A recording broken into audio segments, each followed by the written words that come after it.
So how does an ancient religious law tackle a really personal modern question? In this explainer, we're diving into a specific ruling by the scholar Allama Mughis al-Hassan Najfi. It's about something known as jinsi masail, which are, intimate matters within a marriage. We're going to break down the guidance, see where it comes from in Islamic law, and think about what it all means for faith in today's world. Okay, so what this all really boils down to is a question of what's allowed and what's not.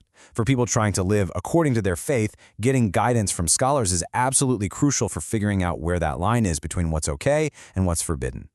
The scholar sets this whole thing up as a choice between two very different paths. He uses this core concept. You have haram, which is what's forbidden, and halal, which is what's allowed. And this isn't just a casual suggestion. It's framed as a fundamental choice that really defines how a believer should act. So we're talking about jinsi masail. And what that means is people are asking some really sensitive questions about the boundaries of physical intimacy inside a marriage. This whole question and answer format is actually a super traditional and important way for scholars to give direct, practical advice on things that aren't always discussed out in the open. All right, so the community asks a direct question. What's the answer? Well, the scholar gives a very clear-cut ruling. He doesn't leave any gray area. And the answer was crystal clear. On this specific intimate act, the conclusion is, we conclude that it is forbidden, or haram. There's no middle ground here, no room for your own interpretation. It's a firm line in the sand. But to really get the weight of that word haram, we need to break down what it actually means. So, what does it really mean when something is called haram?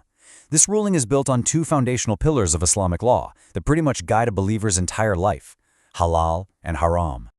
Think of these two ideas as the basic moral framework for daily life. It's kind of like the ultimate green light versus the ultimate red light for pretty much any action a believer might take. So let's quickly define them. First up, we have halal. This is basically anything that's okay, anything that's permissible or lawful under Islamic law. It covers everything: food, money, personal conduct, you name it. If it's considered good and acceptable, it's halal. It's the green light. And then you've got the opposite, haram. This is anything that's explicitly forbidden, totally unlawful. If an action is considered haram, it's seen as a sin. This is the red light, the boundary that believers are told they shouldn't cross. Right, so calling something haram is a pretty big deal. It's not just a suggestion. And that brings up a really important question.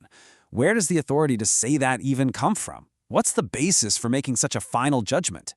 Well, the scholar points directly to this idea: this is my Sharia.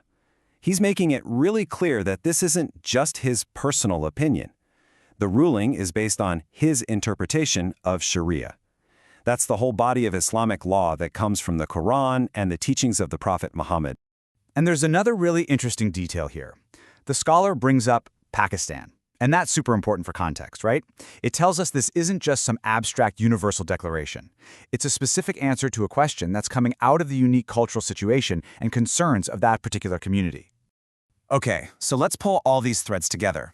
What's the final practical takeaway for the people who asked this question in the first place? Well, the whole point of this from the scholar's perspective is to give them clarity. So let's just recap how we got here. Someone asks a really personal question about intimacy. A clear line is drawn. The act is haram. It's forbidden. This judgment isn't based on a personal opinion, but on an interpretation of divine Sharia law. And the end goal? It's simple: to give believers a clear path to follow in their own lives. And this whole thing leaves us with a pretty fascinating question for our time. This entire religious ruling, a direct application of ancient law to a deeply personal question, was all delivered and discussed on YouTube. It really makes you wonder, as our world gets more and more connected and digital, how are these timeless religious frameworks going to keep being interpreted and shared to guide us through our most modern problems?